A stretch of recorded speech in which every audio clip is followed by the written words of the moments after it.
la importancia de que nosotros como cristianos fuéramos mucho más enfáticos en la labor en la que estábamos haciendo. Cada vez más y a tempranas edades, desde las exposiciones a la televisión, al contenido de las redes sociales, del internet, nuestros jóvenes y niños, y es una realidad, se exponen en contenido de todo tipo. Y es por eso que así como de otras maneras esta exposición hace su trabajo de educar, pues también en estos tiempos nuestro trabajo de educar o de adoctrinar debiera de ser mucho más enfático y mucho más preciso. Por eso este mensaje de llevar a los niños a conocer a Jesús a través de estas experiencias debe de ser la principal motivación al estar nosotros en los clubes de conquistadores. Y con esto en mente, con esta idea que nosotros tenemos de la importancia de trabajar con los niños y adolescentes, quisiera que fuéramos viendo o evaluando algunas cosas que nos pueden ayudar a distinguir de qué manera podemos ayudar más efectivamente. Es cierto que en muchas ocasiones nos encontramos con esta cuestión, ¿no? Bueno, ya sé que eso no me parece, pero ¿y ahora qué hago? ¿No? O cómo puedo diferenciar qué realmente me debe de dictar y en qué momento debo de intervenir, ¿verdad? Entonces, vamos a ver tres criterios que nos van a ayudar a poder hacer esta diferencia, ¿ok? El primero que vamos a encontrar es el criterio evolutivo.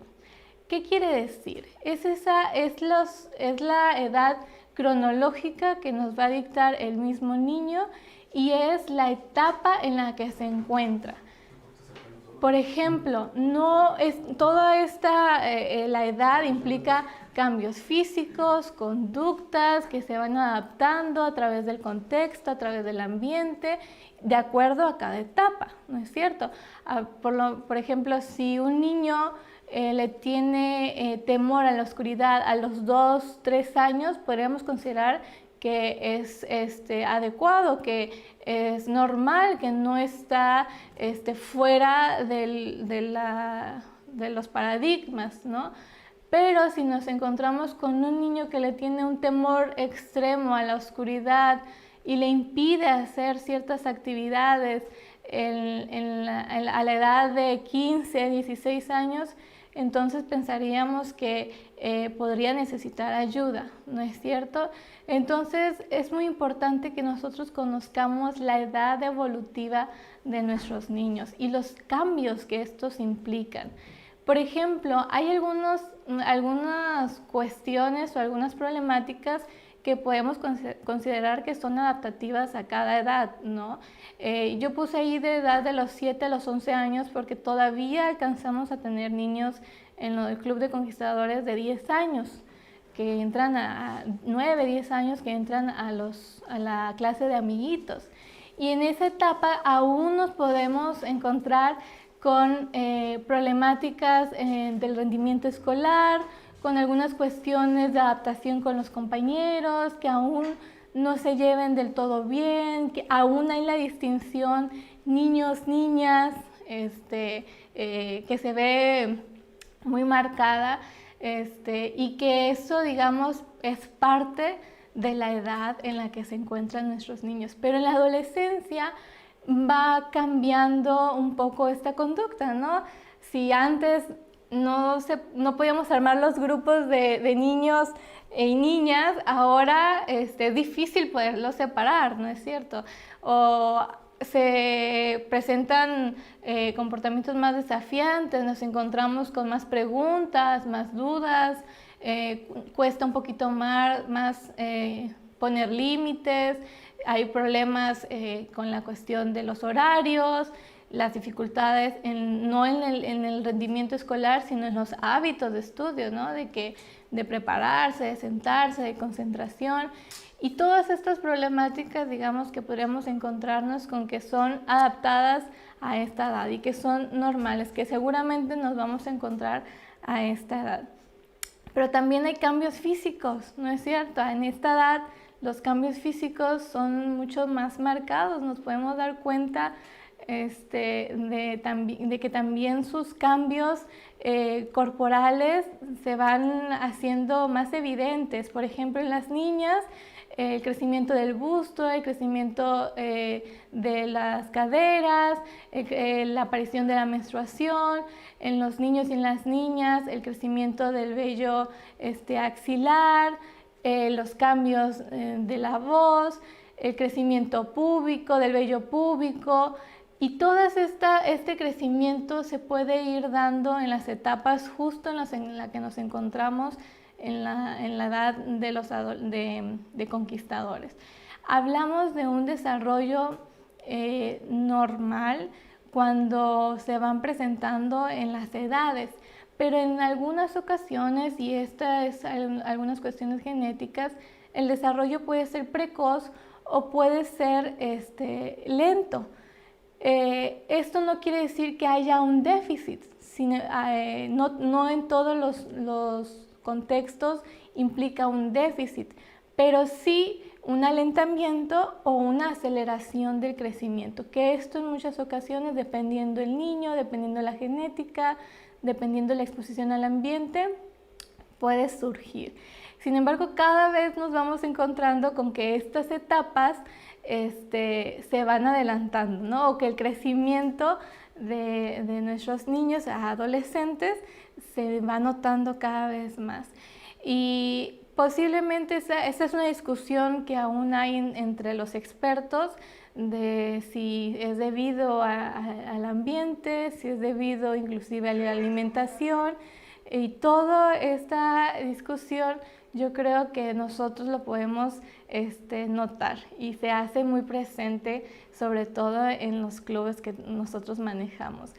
La edad considerada como adolescencia va en un periodo desde los 12 a los 18 años. Sin embargo, hay una adolescencia que consideramos como temprana, una adolescencia media y una adolescencia tardía, que en muchas ocasiones llega hasta los 21 años. Y esta adolescencia, la palabra viene del contexto adolecer, del origen de adolecer, implica cambios, implica que posiblemente va a doler, y no solamente en la cuestión física, sino también en el desarrollo social, en el desarrollo psicológico, en el desarrollo educativo, y todos estos cambios también, no solamente hablando de los físicos, sino también los psicosociales, nos pueden implicar, o al adolescente pueden implicarle alguno que otro malestar. Vamos a ver, dependiendo a las edades de sus pantallas, les va a aparecer una tabla,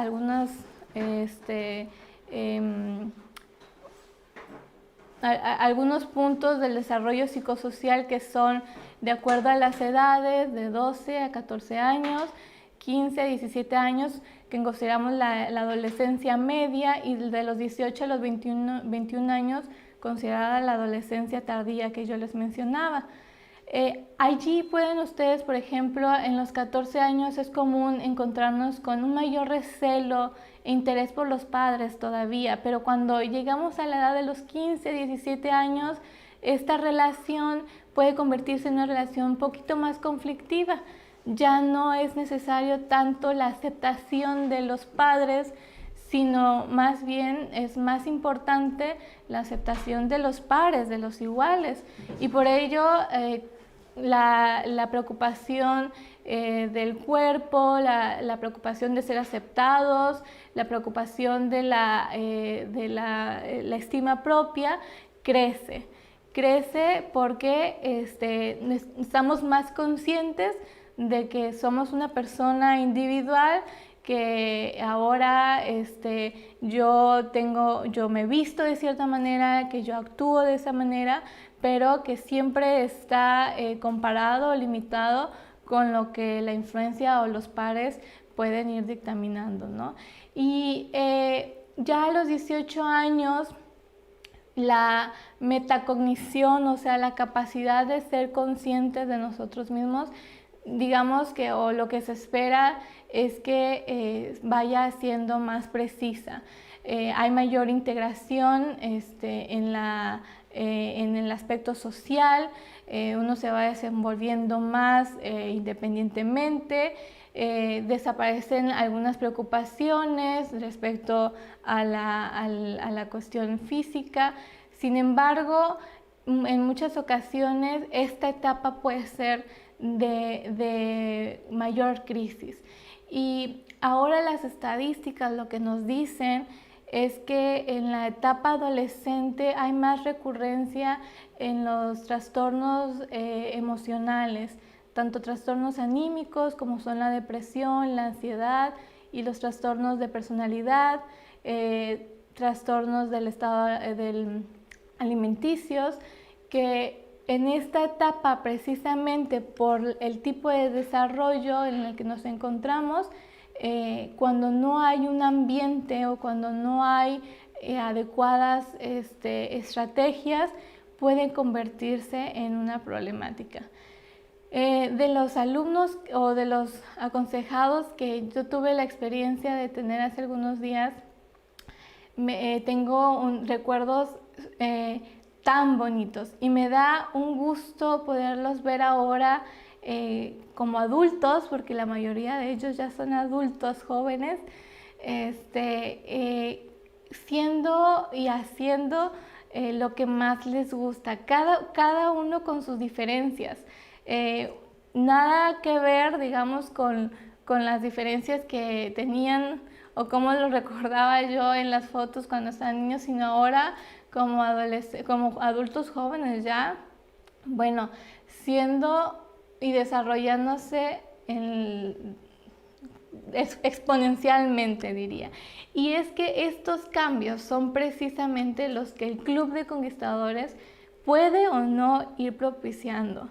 Y lo ideal, como veíamos al principio, es que esto suceda, ¿no? Que nosotros seamos una plataforma donde, a pesar de este desarrollo convaleciente, digamos, el aconsejado pueda tener herramientas que le ayuden en la convalecencia a ser más adaptativo, porque es lo que buscamos, no que sean todos iguales, nadie va a ser igual al otro o nadie va a tener que aceptar algunas cuestiones como son, pero sí a desenvolverse de una manera adaptativa, o sea, que funcione en su ambiente, que funcione en la escuela, que funcione en la universidad, en el trabajo, con su familia, con sus pares, ¿ok? Eso es lo que nosotros buscamos ahora y sobre todo en las etapas más adultas. Esto es muy importante. El tema del desarrollo evolutivo es muy amplio, ¿ok? Fue una pequeña pincelada, pero es muy importante que los que estamos trabajando con niños y adolescentes nos dediquemos a tener más cuidado o aprender un poco más de estas de la etapa en la que nos encontramos. Por ejemplo, si mi clase es explorador de los 13 años, bueno, debería de interesarme un poquito más en conocer la etapa en la que se encuentran mis adolescentes, ¿no? Y yo les estoy dejando ahí en las pantallas, yo creo que se los pueden hacer llegar más adelante, algunas guías y algunos manuales que nos pueden ayudar, que contienen esta información más detallada.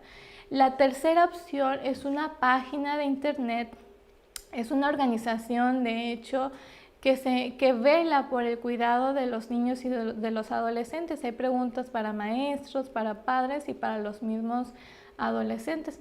El contenido en su mayoría es en inglés, pero también hay contenido en español. y es una de las páginas que en lo personal me ha traído muy buenos aportes y la puedo recomendar. Se llama el Child Mind Institute. Entonces, estas opciones en internet hay muchísima información, ustedes sabrán, pero podemos ir conociendo un poquito más del desarrollo evolutivo en el que se encuentran los niños. Este es algo muy importante, lo primero que debemos observar. Esta conducta, esta etapa, ¿es adecuada a la edad evolutiva del niño? ¿Sí o no? Si sí, bueno, y ya vimos que la adolescencia es precisamente estos cambios que se dan, inclusive son cambios hormonales, que son normales, digamos, y que nosotros podemos ayudarles a adaptarse, y cuando no, entonces requerir de una ayuda más profesional o acercarnos a alguna ayuda que sea especializada. Muy bien, el segundo criterio que nos va a ayudar a identificar de qué manera podemos ayudar, si algo es adecuado o no, es el criterio contextual. O sea, esta acción, esta conducta está relacionada o determinada solo por un contexto ambiental, o sea, se presenta solo en el club, o también es algo que se da en la casa, en la escuela, con sus pares, o solamente en cierta área. Y entonces podemos observar si la problemática está relacionado a qué está relacionado, más bien, a la que no se encuentra cómodo. Por ejemplo, si nos encontramos con un niño que tiene problemas o que se le dificulta mucho, por ejemplo, poner atención, que es una de las cosas que siempre batallamos, ¿no? Termina tus actividades, o no te salgas de la fila, o quédate aquí en el grupo, o no te estés moviendo, etcétera, ¿no? Y si este contexto solamente o esta característica se presenta solamente en el contexto del conquistador, de los clubes de conquistadores, entonces a lo mejor podemos pensar que no es del todo agradable para el niño, que no algo más lo está distrayendo, que no está ayudándolo a realmente estar allí presente. Sin embargo, si observamos que también en nosotros, en las otras áreas, por ejemplo, con sus amigos, ahí sí puede mantener la atención por mucho tiempo, se puede dedicar a jugar o estar platicando de un mismo tema por mucho tiempo. Entonces, podríamos pensar que es solamente en la parte del club, ¿no?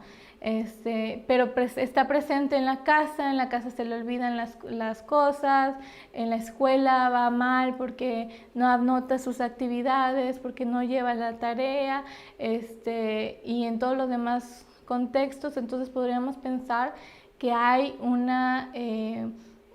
alguna problemática que requeriría alguna atención mucho más especializada, ¿no?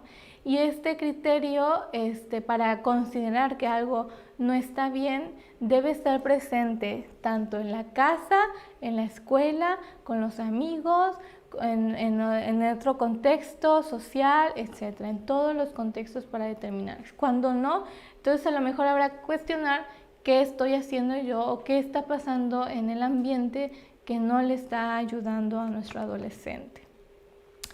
Muy bien, hay las circunstancias en las que un niño o un adolescente se encuentre pueden cambiar absolutamente su comportamiento. Por ejemplo, allí viene en sus pantallas un rengloncito que nos hace ver que a lo mejor un niño puede mostrarse más agresivo, colérico, desafiante, conflictivo en casa, pero tener un modelo, ser un niño modelo en casa de sus amigos, por ejemplo. O sea, no plantean ningún problema en casa, solamente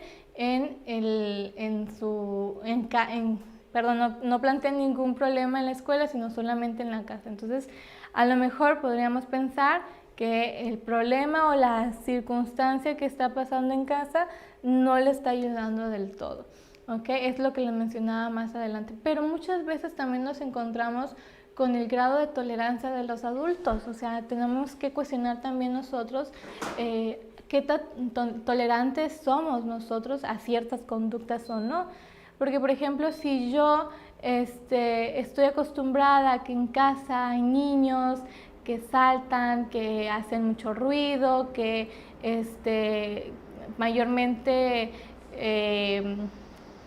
tiran, rompen cosas, pues cuando me encuentro en un contexto así, por ejemplo, para mí va a ser más tolerante esa conducta.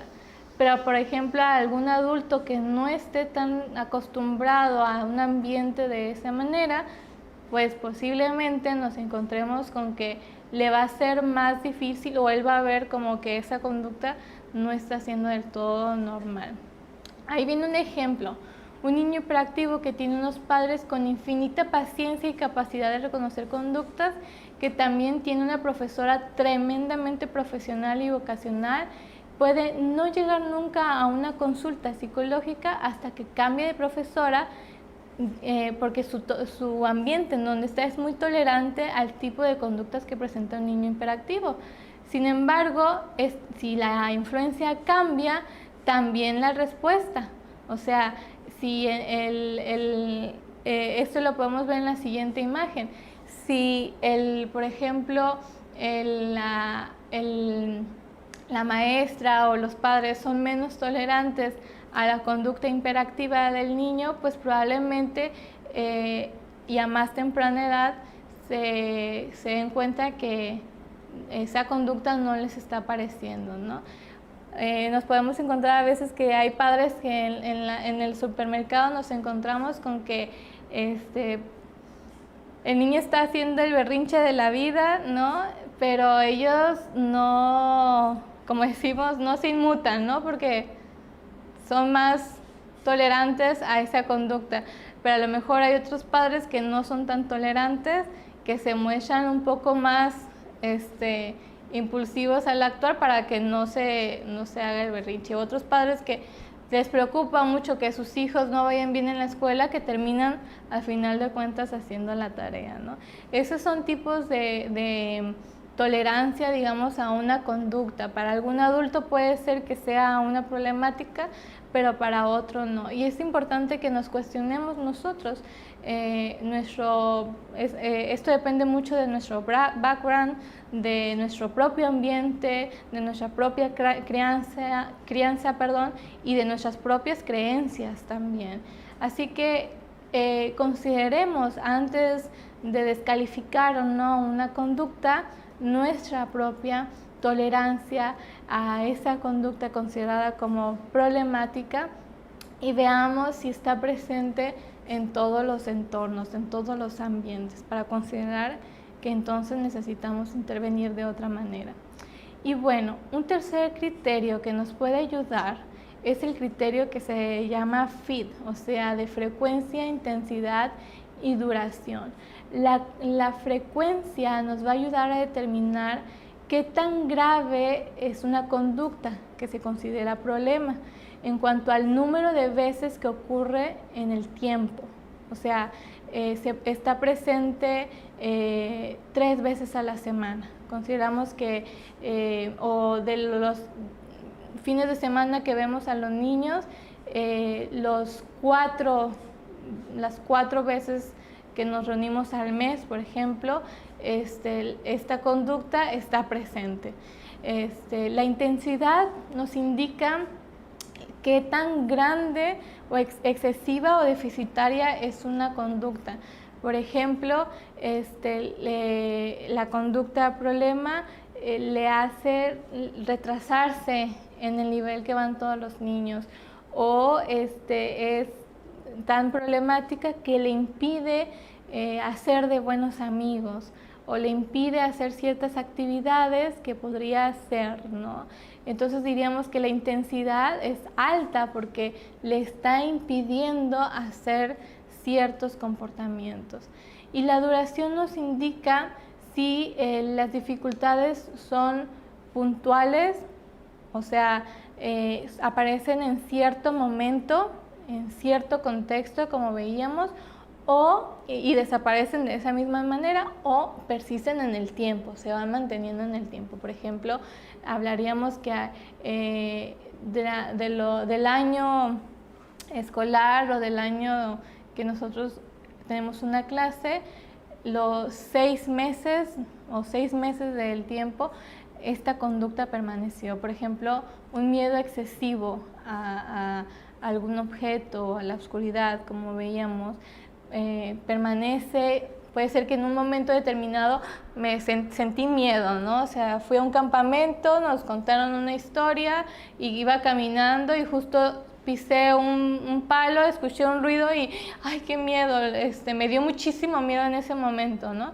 Pero si esa misma actitud o ese mismo miedo continúa durante el tiempo, un tiempo determinado considerado como largo, aproximadamente 6 meses, entonces podríamos decir que este miedo o esta conducta le impide hacer algunas cosas y por lo tanto puede llegar a ser más problemática.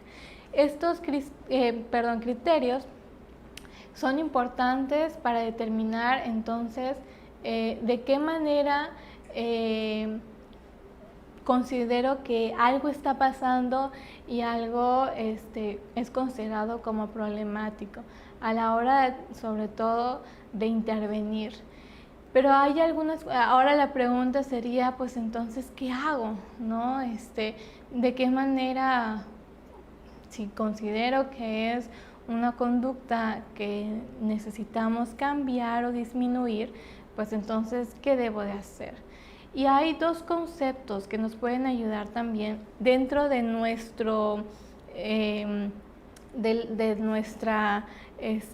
dentro de lo que abarcamos, porque hay que considerar siempre que nosotros no somos los padres, somos acompañantes, somos consejeros, somos maestros, y que a la hora de decidir cambiar o no una conducta, debemos de hacerlo en la medida siempre pues de nuestro contexto, ¿no? Como consejeros, como guías. Y hay la psicología, el área de la psicología comportamental, conductual, considera 2 tipos de reforzadores que son muy importantes: la atención positiva y la atención negativa. Los 2 nos ayudan a reforzar, o sea, a que una conducta se presente más en el tiempo. Y esto a muchas ocasiones nos trae un poco de incertidumbre, porque a lo mejor lo que nosotros queremos es que nuestro adolescente, no sé, estoy un poquito desconectada de los problemas actuales, pero que nuestro adolescente nos haga caso, ¿no? Y entonces cuando le damos una indicación, lo que regularmente hacemos es que en ese momento que damos la indicación y el alumno o el consejero no lo atiende, pues amenazamos, gritamos, castigamos porque no nos desobedeció. No quiero decir que esto no sea necesario, pero en este momento esa atención considerada como negativa, lo que probablemente suceda es que va a seguirse repitiendo esta conducta.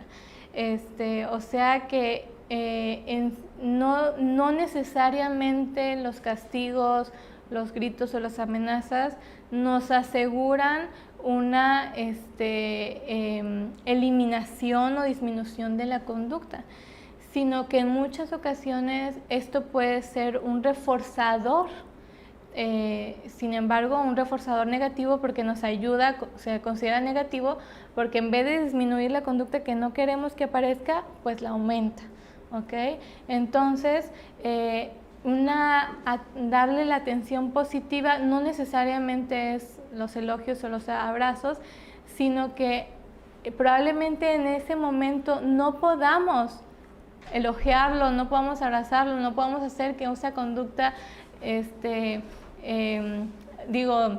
apapachar esa conducta, pero probablemente sí podemos elogiar o apapachar otra conducta que le sale muy bien. Y entonces de esa manera lo que estamos haciendo es que incrementamos otra conducta que sí queremos que aparezca, que es positiva. Por ejemplo, no sé, le fue muy bien en la clase de nudos.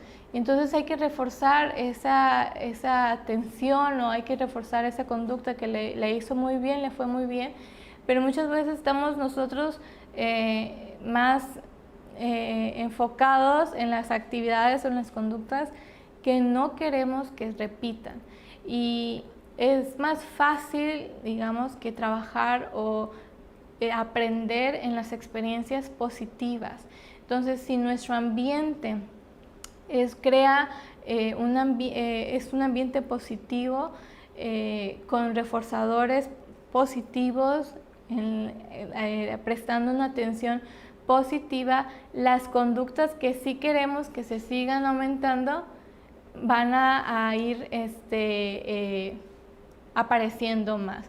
Pero también muchas veces estos elogios, abrazos, cuando lo hacemos en una conducta, por ejemplo, inapropiada, pues ocurre el mismo efecto, ¿no? Que se aumenta. Por ejemplo, muchas veces, y esto sucede, el ejemplo que tengo más a la mente es con niños más pequeños, en los que, no sé, llora porque su papá se va a ir, y ¿qué hacemos nosotros? Nos reímos, o entonces en ese momento, ay, ya, no te preocupes, que no va a pasar nada. Entonces probablemente esa atención que es positiva haga que el niño, en vez de sentirse más seguro, la próxima vez que se encuentre en la misma situación, pues vuelva a llorar, ¿no? Se vuelva a sentir mal. Entonces, tanto estos dos reforzadores nos ayudan a aumentar una conducta. ¿Y cómo podemos disminuir una conducta? Lo primero que hay que entender es que nuestra atención siempre, o cuando nosotros recibimos una indicación, requiere de atención, requiere de concentración, y probablemente lo que en ese momento, si para mí es importante, o sea, yo como adolescente es importante, lo considero importante, pues no importa cuántas veces, o que yo sea consciente de que no es del todo bien, no lo voy a cambiar, porque para mí, en mi esquema cognitivo, es importante. Entonces, probablemente lo que necesitamos en ese momento, si no nos están funcionando las técnicas que nos ayudan a reforzar las conductas positivas, entonces lo mejor es apartarnos de ese momento, darle el espacio al adolescente para que entonces, no en el momento en el que se presentan las emociones a lo mejor negativas, como el enojo, la actitud desafiante, la frustración, ceguen el momento, sino encontrar otro momento en el que nos podamos acercar a nuestro adolescente conquistador, y entonces ahora sí poderle dialogar con él desde una perspectiva en la que él esté prestando atención a través de la escucha activa, ¿no? Tanto él como yo. Entonces, lo ideal, o otro de las formas en que podemos hacerle, es el apartarnos un momento, se le llama el tiempo fuera, en el que no le prestamos atención a la conducta que está pasando para no reforzarla, y tratar de disminuirla prestándole menos atención positiva o negativa. ¿Ok? Se nos está acabando el tiempo, pero una de las preocupaciones más grandes que tenemos en nuestra época y en nuestro contexto actual es el abuso. Y cuando hablamos de abuso, no solamente es el abuso físico, sino también el abuso psicológico, emocional, sexual, familiar, ¿ok? Y hay algunas cosas que nos pueden ayudar desde la prevención. Siempre es mejor la prevención es mejor prevenir que intervenir, ¿ok? O sea, hay que buscar siempre trabajar desde la prevención, que ya en el momento que están ocurriendo las situaciones, ¿ok? ¿Cómo? Pues a través de políticas internas, a través de acuerdos internos de cada club, como club independiente. No tengo la verdad la información si esto ya está regulado a través de la iglesia, pero sí, por ejemplo, que estén ya determinadas algunas políticas y que podamos conocerlas tanto el conquistador como los consejeros.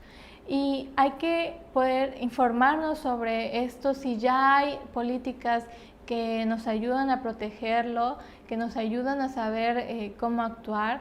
Podemos también aprender sobre el desarrollo sexual apropiado para cada edad, qué es considerado normal, en qué momento podemos entonces empezar a hablar, en esta etapa pues surgen las dudas de todo nuestro comportamiento sexual. Entonces, ¿de qué manera podemos nosotros ayudar a contestar estas preguntas? ¿Hasta qué punto yo como consejero puedo contestar? Porque probablemente no tenga yo todas las respuestas, o la familia es la que tiene la autoridad moral y final de determinar hasta qué punto desea que su niño o su adolescente conozca. Entonces, y una de las cosas que ayudan a prevenir es la fomentación de la regulación emocional. Uno de los conceptos que a mí me encanta es la inteligencia emocional.